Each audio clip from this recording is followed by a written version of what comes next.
Este tema, el nacimiento más esperado, pues obviamente el nacimiento más esperado no es el suyo, ni el mío, ¿cierto? ¿Cuál será el nacimiento más esperado? El del Señor Jesús. El nacimiento de Jesús el Cristo es algo que en las Sagradas Escrituras se había anunciado página tras página en el Antiguo Testamento. Y el pueblo de Israel había estado esperando durante siglos. ¿Realmente para qué esperaban este nacimiento? Porque ellos esperaban una libertad en todas las áreas. Andaban de alguna manera equivocados, pensando que la libertad era solamente libertad física. Y cuando Jesús vino y dijo que el reino de Él no es de este mundo, que Él no venía para ser rey de este mundo. Entonces es el nacimiento más esperado.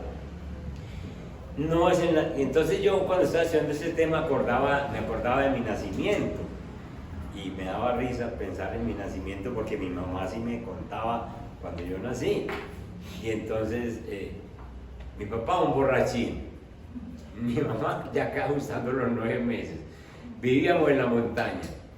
Entonces mi mamá fue bajada cuando ya empezaron como los dolores al lomo de mula, pues, un vecino. Digo, vea, venga que aquí yo la llevo, usted no puede caminar. Y mi papá no sabía dónde andaba. Obviamente pues él salía de trabajar y se quedaba tomando sus tragos. Y entonces me contaba mi mamá que cayó un aguacero de esos tremendos, de esos fuertes, que las calles eran llenas de agua. Y entonces el señor que la llevaba metía la mulita por debajo de los árboles y luego debajo de las casas por la acera, para que ella no se mojara. Para acabar de mostrar, entonces cuando llegó al hospital, entonces había una riña, una pelea a machetazos de un par de montañeros, ¿cierto? Y entonces hubo sangre y entonces mi mamá dijo, ahora sí se me va a salir este muchacho, y yo no me salí, que quedé ahí, pues. Entonces fue muy traumático como el nacimiento mío, y al fin logró entrar al hospital, todo eso, bueno, y nació este negro.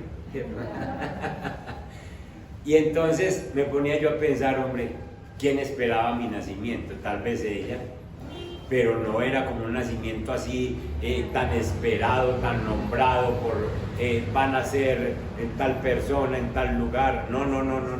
Eso no pasó sino con Jesús. Eso no pasó sino con Jesús.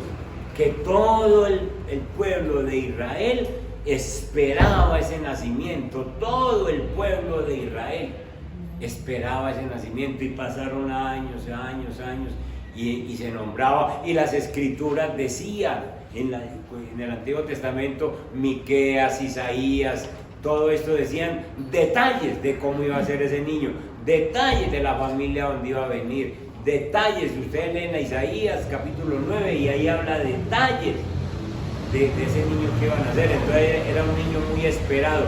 Tan esperado era ese niño que Herodes, que no sabía nada de Biblia, cuando llegan los magos, que eran unos magos. Y entonces no dice ni 3 ni dicen nombres, porque en realidad no se conocen los nombres. Y entonces cuando llegaron allí preguntaron, ¿dónde ha nacido el rey de los judíos? Y le preguntan al mismo Herodes, y Herodes es el rey de Judea. Y entonces dice la Biblia que se turbó Herodes y toda Jerusalén se turbó. La palabra original es se aterrorizó, se llenó de terror, se espantó. ¿Por qué se espantaría Herodes? Porque había nacido un rey que estaba profetizado y que se había anunciado muchas veces la venida de él, y que entonces el reino de Herodes peligraba. Pero ¿por qué se aterrorizaría a Jerusalén? Porque había mucha gente que había llegado con los reyes. Piense más. Por el pecado. Por ese. Porque los israelitas sí sabían, por la lectura de las escrituras, para qué venía el Señor. Y los cogió ¿qué? De sorpresa. Nació el rey de los judíos. Y yo sí, y yo con este pecado, y yo con esta situación, y yo como he vivido. Entonces el terror de Jerusalén, que no se debía aterrorizar, como usted y yo no nos debemos aterrorizar de la segunda venida del Señor, ¿o sí? No. Porque es que nosotros tenemos que estar preparados. Y entonces si nosotros vemos que se abren las nubes y que empieza ese estruendo de que y ese rumor, no, se está cumpliendo lo que está escrito, que el Señor viene por segunda vez, y usted no debe estar aterrorizado, ¿o sí? No debe estar aterrorizado porque ya se nos dijo, y que viene. Amén. Pero a los israelitas los cogió totalmente con la guardia bajita, metidos en el pecado, enredados en cuanta cosa, divorcios, pecados de todas las clases, y vino el rey de los judíos. Entonces Mateo explica que se aterrorizó Herodes y se aterrorizó Jerusalén, porque sí era un nacimiento muy anunciado.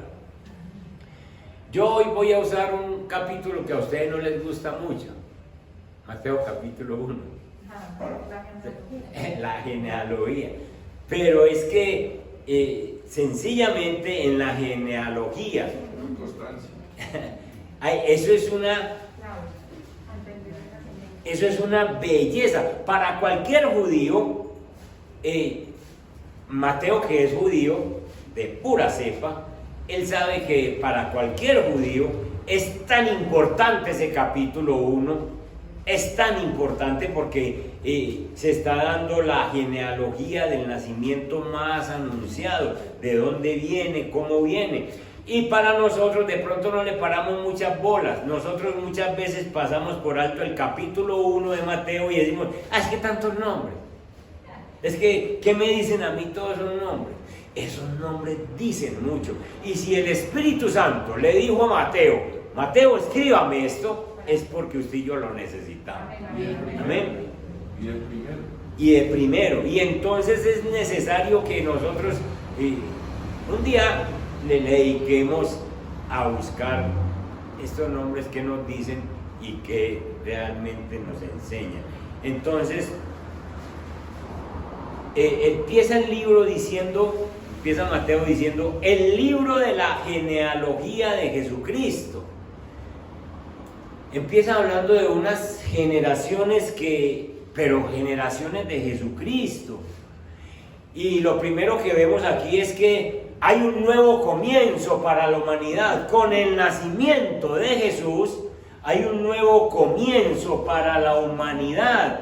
Mateo comienza su evangelio con esa frase, libro de la genealogía. Esta misma frase es la que también encontramos al principio de la Biblia. Vayan a Génesis capítulo 5 y vean el verso 1 conmigo. Génesis capítulo 5, el verso 1. Y allí encontramos una frase semejante a la de Mateo, y dice, este es el libro de las generaciones de Adán. Y en Mateo dice, este es el libro de la genealogía de Jesucristo. Quiere decir entonces que con Adán empezó una genealogía de personas contaminadas por el pecado, pero con Mateo, en el capítulo 1 y en el primer versículo, empieza una generación de personas que somos de Cristo y que ya no tenemos las consecuencias del pecado. Amén. Porque vamos a ser de Cristo. Entonces miren ustedes en el capítulo 5 de Génesis. Este es el libro de las generaciones de Adán. El día que creó Dios al hombre, escuchen eso. El día que creó Dios al hombre, ¿a quién? ¿A semejante a quién lo hizo? A Dios, a semejanza de Dios lo hizo. Sigamos leyendo. Varón y hembra los creó. semejanza de Dios, y los bendijo, y llamó el nombre de ellos Adán. ¿Se dan cuenta el nombre de ellos? El nombre de los dos era Adán. Adán fue el que le puso nombre a Eva, ¿cierto? El día en que fueron creados. Verso 3. Y vivió Adán 130 años y engendró un hijo a su semejanza. ¿Semejanza de quién? De Adán. No, ahí no dice que es de Dios. Adán fue hecho semejanza de Dios, pero Adán tuvo a Set, y miren eso, y engendró un hijo a su semejanza. ¿A quién se está refiriendo? Adán. Y si Set es a imagen de semejanza de Adán, entonces, ¿cómo nació Set? Con naturaleza pecaminosa. Así es, Giselita, con naturaleza pecaminosa. ¿Se dan cuenta que entonces aquí empezó una generación de gente contaminada por el pecado? Y con Jesús en Mateo empieza otra generación diferente. Y entonces, a los 130 años tuvo un muchacho con semejanza a Adán, y su nombre es Set. Verso 4. Y fueron los días de Adán después que engendró a Set 800 años, y engendró hijos e hijas. Hombre, ¿cuántos hijos se pueden tener en 800 años? Uno cada año. No, 800.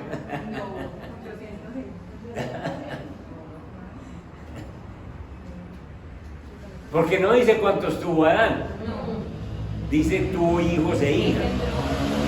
Y fueron todos los días que vivió Adán 930 años y murió. Y enseguida viene hablando de la genealogía de Set, vienen todos estos hombres, todos pecadores, todos. Pero cuando vamos a Mateo, hay una genealogía, y es la genealogía de Cristo, y entonces hay un nuevo comienzo para la humanidad. Mateo lo que está presentando es que hay un nuevo comienzo, es que Jesús iba a ser el comienzo de una nueva raza de hombres libres de las consecuencias del pecado. Un nuevo Adán. Y entonces ahí empieza esta bendición para nosotros. Adán sí había engendrado hijos a semejanza y conforme a su imagen, es decir, con naturaleza pecaminosa. Pero el postrer Adán, que es Jesús, engendrará hijos a su semejanza, libres del pecado. Eso tenemos que ser nosotros. Vayan, acompáñenme a Romanos capítulo 5.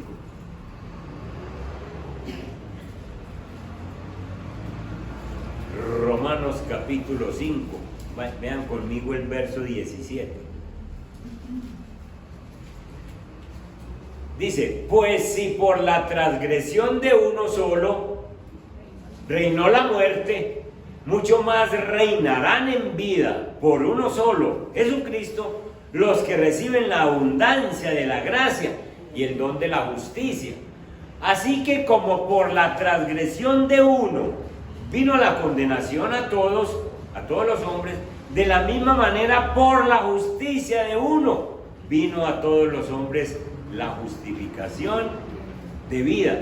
Porque así como por la desobediencia de un hombre los muchos fueron constituidos pecadores, así también por la obediencia de uno los muchos serán constituidos justos. ¿Qué está diciendo Pablo en Romanos?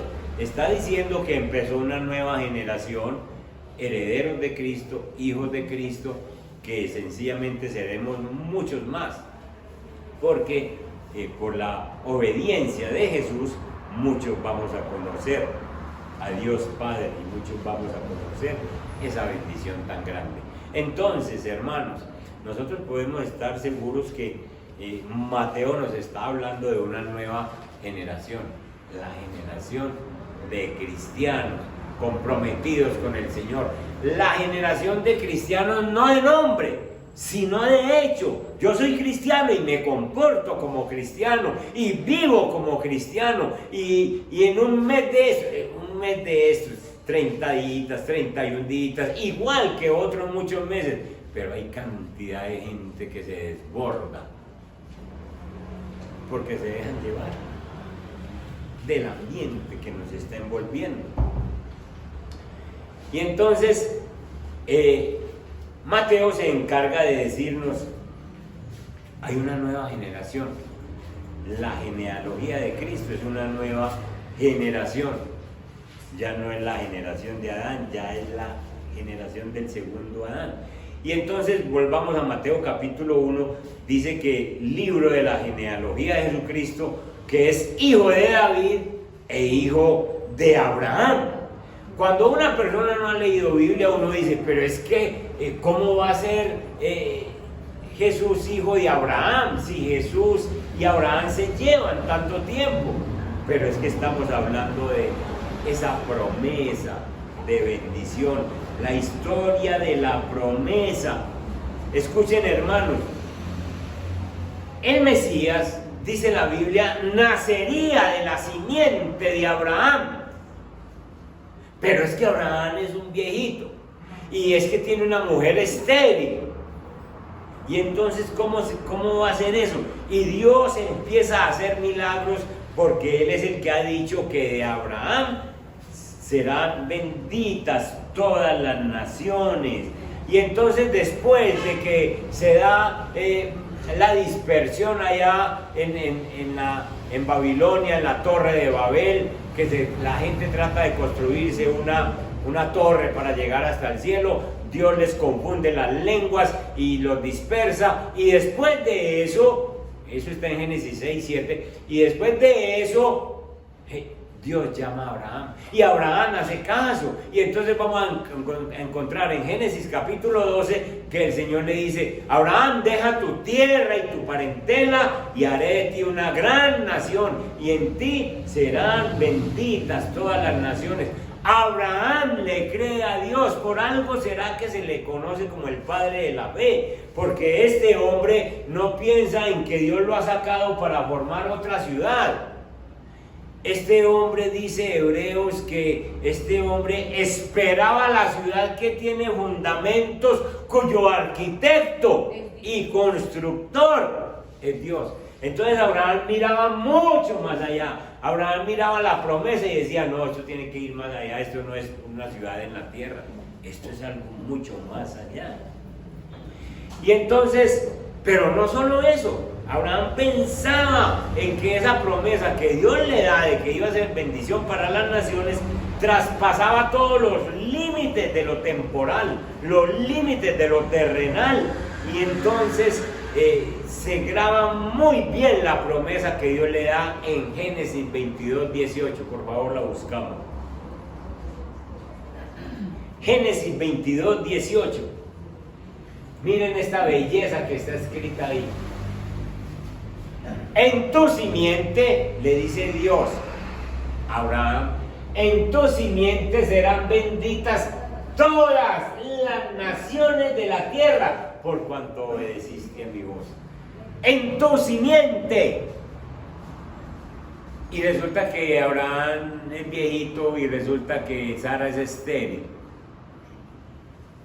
Pero ustedes ya saben que Dios le hace un milagro poderoso, le da fuercecitas a Abraham y le quita la esterilidad a Sara a los 90 años.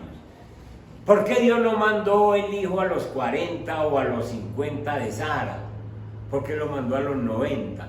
Porque Dios necesitaba que Abraham entendiera que la simiente de él no era en sus fuerzas humanas, sino que lo dejó pasar años y años, y ustedes ya saben que ellos se consiguieron a Ismael, y el Señor dice: bueno, ya lo tienen, pero dele, y sigue, y espera que cumpla 100 años, y espera que Sara cumpla 90, para decirles: es que yo no quiero un hijo de sus fuerzas, yo quiero un hijo que sea un milagro, que ustedes se den cuenta que si no es porque yo meto mi mano, ustedes no tienen familia. Y les hizo un milagro y les dio fuerzas para tener un hijo a esa edad. Porque Abraham tenía que entender que si Dios había permitido la esterilidad de su mujer y que llegase a hacerse vieja, es porque sencillamente quería dejar claro que más allá de toda duda, que el nacimiento del hijo de la promesa era una obra divina. Isaac es una obra divina, es un milagro de Dios. Y esto, aquí podemos coger una aplicación para nosotros. ¿Qué te ha hecho esperar Dios? ¿En qué te ha hecho esperar? Pues sepa, hermano, que en eso que le ha hecho esperar Dios es porque Dios quiere meter su mano para que tú al fin le des la gloria en todo lo que Él hace. Y que no te lo había dado antes porque Él te conoce. Y le da la gloria a cualquiera. ¿Sí o no? Eso hizo con Abraham. Finalmente Dios interviene contra todo pronóstico de médicos y de personas sabias y le manda un hijo a este par de viejitos. Es un milagro. Pues antes de que naciera Isaac ya estaba Ismael, pero después de Isaac, Abraham tiene otros hijos. Vayan ustedes conmigo a Génesis 25. En el versículo 1. ¿Cómo fue la otra mujer? ¿Cómo se llama la otra mujer que llamó? Que cogió a Abraham. Sétura. Abraham tomó otra mujer cuyo nombre era Sétura, la cual le dio a luz a 6 hijos: a Sinrán, a Joksán, a Medán, a Madián, a Isbac y Sua. 6 hijos. Entonces tiene a Ismael, tiene a Isaac y tiene 6 hijos más. Pero la Biblia dice que en tu simiente serán benditas las naciones. Y esto nos lo confirma el apóstol Pablo en Gálatas 3:16. Vayan, que es que la Biblia nos habla todo y no nos deja como espacio para que nosotros pensemos cosas que no son. Gálatas 3:16, allí dice: ahora bien, a Abraham fueron hechas las promesas y a su simiente, pero resulta que tiene varias simientes, pero la Biblia no habla y no de una. Y a su simiente, no dice y a las simientes, como si hablase de muchos, sino como de uno. Y a tu simiente, la cual es Cristo. ¿Cómo entonces Cristo es simiente de Abraham? Explica Pablo. Pues sencillamente nace Isaac, que es un milagro, y por la línea de Isaac, no por la línea de Ismael ni de los hijos de Sétura, sino por la línea de Isaac se viene, y de ahí nace Cristo. Y de ahí nace Cristo. Entonces, hermanos, ¿cómo los judíos no iban a estar esperando al descendiente de Abraham, al descendiente de Isaac, el que haría efectiva la bendición de Dios a las naciones? Porque estaba escrito: en tu simiente serán benditas todas las naciones. Y hoy nosotros somos de las naciones bendecidas por la simiente de Abraham, porque Cristo ha llegado a nuestra vida y se ha cumplido esa bendición. Se ha cumplido la promesa, hermano. Somos benditos en Cristo porque Cristo está tan cerquita en nuestra vida como estaba con Abraham. Tremendo, ¿no? Así de cerquita. Como si Abraham estuviera y yo estoy con usted, Abraham, y estoy con cada uno de ustedes, nos dice hoy. Entonces el apóstol Pablo nos explica bien esto. Ahora,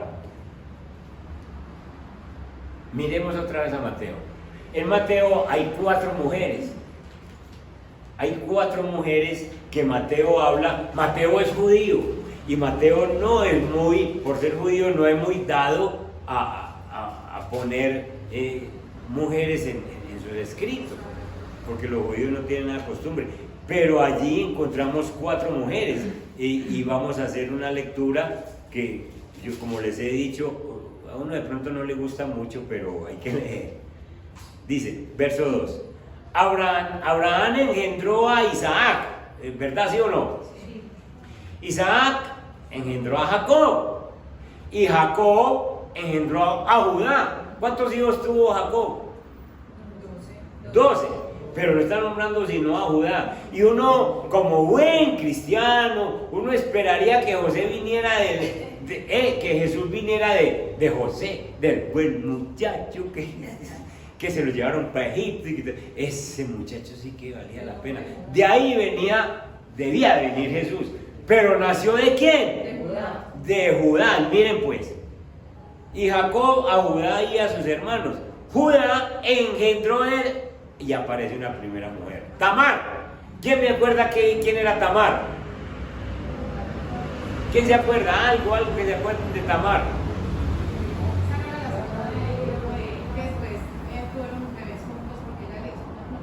Eran los hijos, eran de los hijos de Judá. Que ellos se murieron y ella después fue la que le hizo la trampita a Judá. Exacto, le hizo la trampita. La trampita es que se disfrazó de prostituta. Era la nuera. Y se pintó los ojos así, plasticados como las egipcias, y se puso ropas muy seductoras. Y entonces pasó Judá y era la nuera. Era la nuera. Y se acostó con ella. Y tuvieron hijos. Escuchen, Tamar es de 3 en conducta. Pero de ahí viene Jesús. Y Judá engendró de Tamar a Fares y a Zara, Fares a Herrón y Herrón a Aram. Aram engendró a Aminadab, Aminadab a Nazón y Nazón a Salmón. Ojo que Salmón es importante. Salmón, no Salomón, sino Salmón engendró de Rahab. ¿Quién es Rahab? Otra prostituta. ¿De dónde? De Jericó. De Jericó. Cuando entran los espías a Jericó, ella que vive ahí en la frontera, en toda la muralla, entonces los entra, los recibe, les da comida y todo esto, y los guarda y los esconde, y sencillamente después les dice: ustedes van a salvar a mi papá, a mi mamá, a mis hermanos, a mis hermanas, hasta el perro. Entonces, todo, pero entonces con el compromiso de que yo lo escondo ahora. Y entonces Salmón, que tal vez era uno de los espías que entró allí, se enamoró de esa mujer, apenas fue libre. Y entonces de allí salió también Jesús, de Rahab. Entonces tenemos una de 3 en conducta y una de 2,5 en conducta. Salmón engendró de Rahab a Booz. Booz engendró de Ruth. ¿Quién es Ruth? Una moabita. La nuera de Noemí. No era de Noemí, no era israelita, era de un pueblo extraño. Y por ahí Mari nos explicó de ese libro algo. Y entonces dice que sencillamente esta mujer no tenía derecho a entrar entre los israelitas. Pero le dijo a Noemí: tu Dios será mi Dios, tu pueblo será mi pueblo, donde tú mueras yo moriré, me voy con usted. Y se le metió al rancho a Dios, y se metió a Belén. Pongámosle 3,5, porque buena gente, ¿cierto? Verso 6. Isaí engendró al rey David, y el rey David engendró a Salomón, de la que fue mujer de Urías, Betsabé. 2 en conducta, porque ya sabía que David era casado. Y entonces Mateo nos da una secuencia y mete allí unas mujeres que sencillamente no eran las más santas en el Antiguo Testamento. Y la pregunta obligada es: ¿qué creen ustedes? ¿Por qué Jesús decide venir con una ascendencia como esa, como las que tenía? ¿Y por qué no se escoge a una Raquel, a una Sara, a una Rebeca, que tenían 4,5 en conducta? ¿Por qué se escoge estas personas para nacer de ahí? ¿Qué creen ustedes? Mire qué nos está diciendo Mateo, qué nos está diciendo el Espíritu. Gracias y misericordia. Gracias. ¿Para con quién? La generación. Para con todo.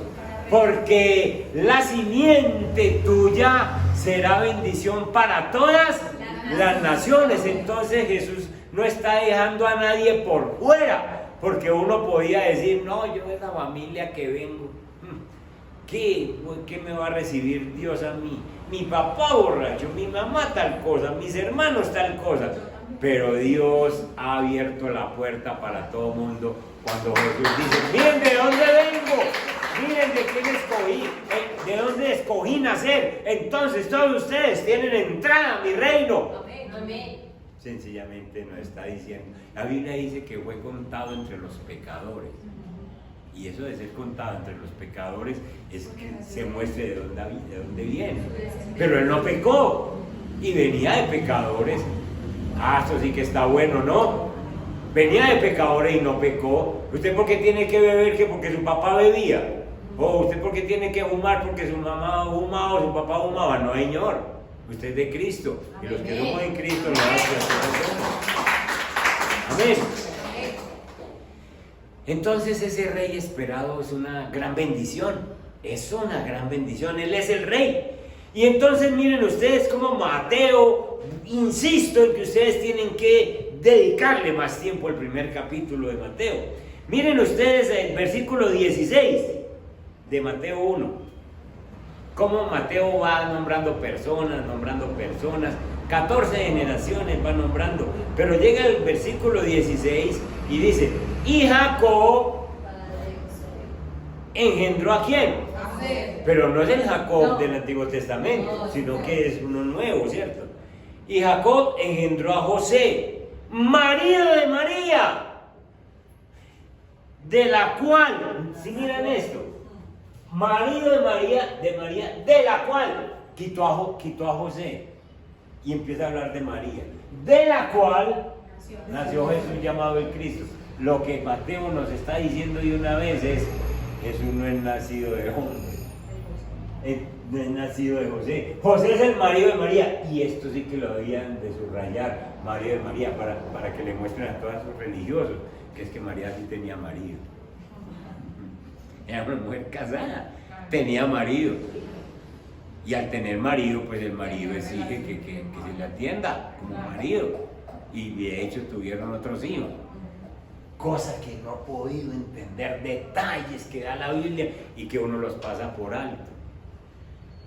Y entonces uno conversa con un religioso y dice, María es concebida sin pecado, eso es mentira. María es virgen antes del parto y después del parto, eso es mentira. Son engaños que nos metieron. Entonces María está pintado en la pared, pues, porque ese marido sencillamente está ahí y Mateo lo pone precisamente para irnos metiendo en esa bendición que nos trae. Entonces Mateo nos dice, y en el versículo 16, de la cual nació Jesús, inmediatamente excluye a José del trabajo de concepción y deja a María sola. Y aquí, entre estas líneas, está diciendo, Jesús no tuvo un papá terrenal. Ahí lo dice, entre líneas. Sencillamente nos muestra todo esto. Bien, entonces la invitación es para que ustedes saquen un ratico, se estén leyendo a Mateo 1, porque ahí empieza una nueva generación, la generación de cristianos. Y vayan relacionando esos nombres que pasaron en el Antiguo Testamento, que hizo tal, así como hablamos de las mujeres, de Rahab, de Tamar, de Ruth y de Betsabé, así como hablamos de ellos, ustedes pueden mirar estos hombres también que hicieron. Y entonces van a encontrar esa genealogía de Jesús y van a ver lo que dice Marino, esa misericordia de Dios para meternos a todos nosotros dentro de su reino. Porque si no hubiera sido, sino por gente muy santa, usted y yo estábamos afuera cerrados. ¿Cierto? Pero resulta que este nacimiento de Jesús tiene unos propósitos que los judíos esperaban. Y esos propósitos eran que Jesús los liberara, que Jesús los liberara, que Jesús los justificara, que Jesús se pusiera como rey. Ellos tenían un mal concepto de que creían que era un rey terrenal, pero sí, Él vino como rey, rey de nosotros, rey de nuestras vidas. Y entonces entre los propósitos principales es que Jesús vino para hacer la voluntad del que lo envió. Jesús vino, y es algo que nosotros tenemos que aprender. Vayan a Juan capítulo 6, el verso 38.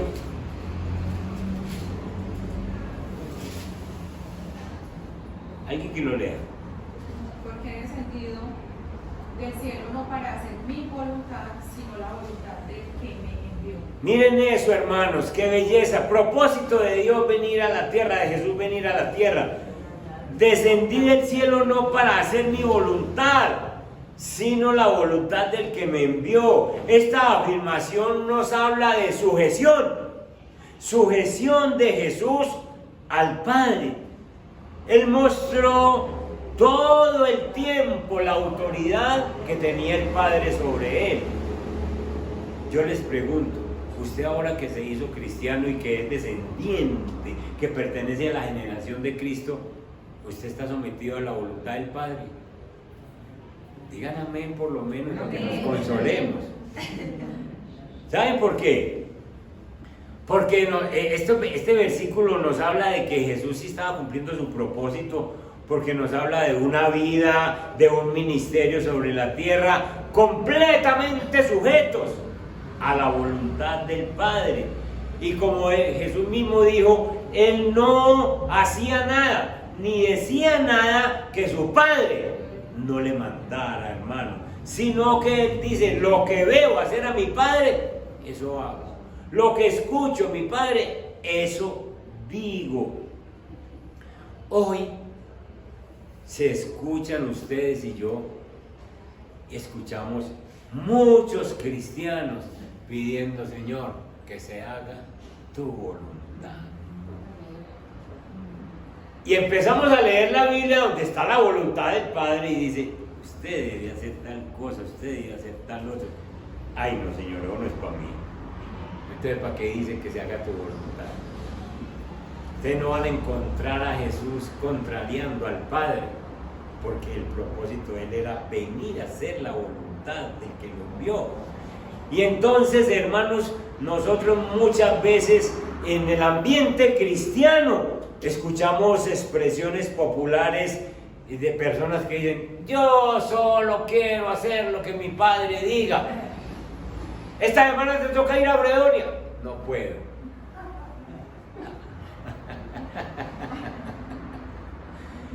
¿Por qué? Sencillamente porque dice una cosa, pero no la hace. Sí. Y así. Dirija un devocional. No es para mí. ¿Cuál es la voluntad del Padre, pues? ¿Cuál es la voluntad del Padre?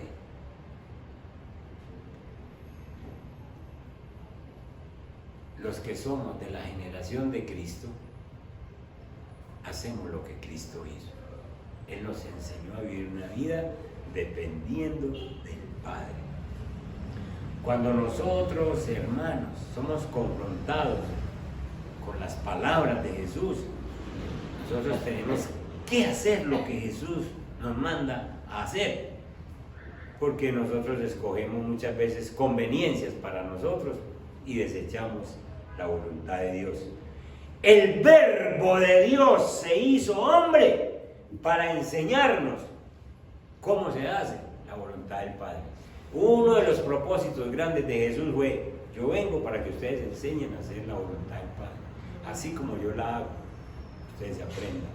Y una segunda cosa de la del propósito de nacimiento de Jesús, Jesús vino para hablar la palabra de Dios. Esto está en Juan capítulo 12, el verso 49. Léalo.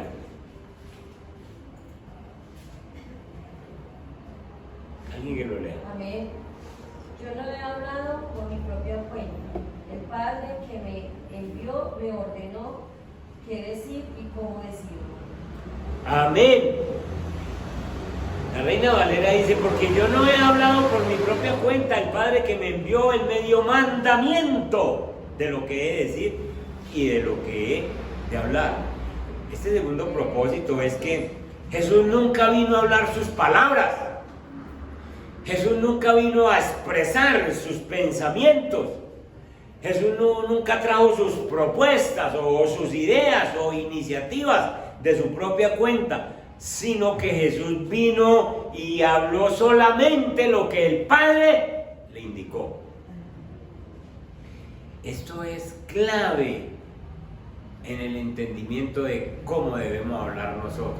Somos de Cristo, entonces aprendamos de Cristo. Oigamos a Cristo. Cuando estaban en el monte de la transfiguración, se oyó una voz del cielo que le habló a Pedro, a Jacobo, a Juan, y les dijo: este es mi Hijo muy amado en quien tengo complacencia. A Él oíd. Usted y yo no tenemos sino que oír a Jesús para hablar como Jesús, para hablar como Jesús. Los cristianos de hoy en día sí hablamos y hablamos mucho, pero muchas cosas, y tenemos buenas ideas y tenemos muchas cosas, pero muchas cosas no tienen nada que ver con Dios. Nosotros, igual que Jesús, debemos reverirnos, que en cada conversación entre Dios, la Biblia pues nos dice que en Efesios capítulo 5 verso 19 dice que nosotros debemos hablar con salmos, con himnos, con cánticos espirituales. Es decir, ojalá en la casa de nosotros se hablara así: el Señor es nuestro pastor, el Señor nos dice que tengamos la alabanza de continuo en la boca. Ay, pero esas cantaletas que se escuchan en la casa, y nada de Jesús, y nada, pero somos la nueva generación de Cristo. Que Dios nos ayude, porque Mateo nos está diciendo: ustedes, escuchen, es el primer capítulo del Nuevo Testamento y está puesto ahí no por casualidad, sino para decirnos a todo el que lea Biblia: usted pertenece a la nueva generación. Está leyendo Biblia, pertenece a la generación de Cristo, y entonces el comportamiento suyo debe ser como buen cristiano. Amén. Amén. El nacimiento más esperado. Vamos a celebrar la Santa Cena.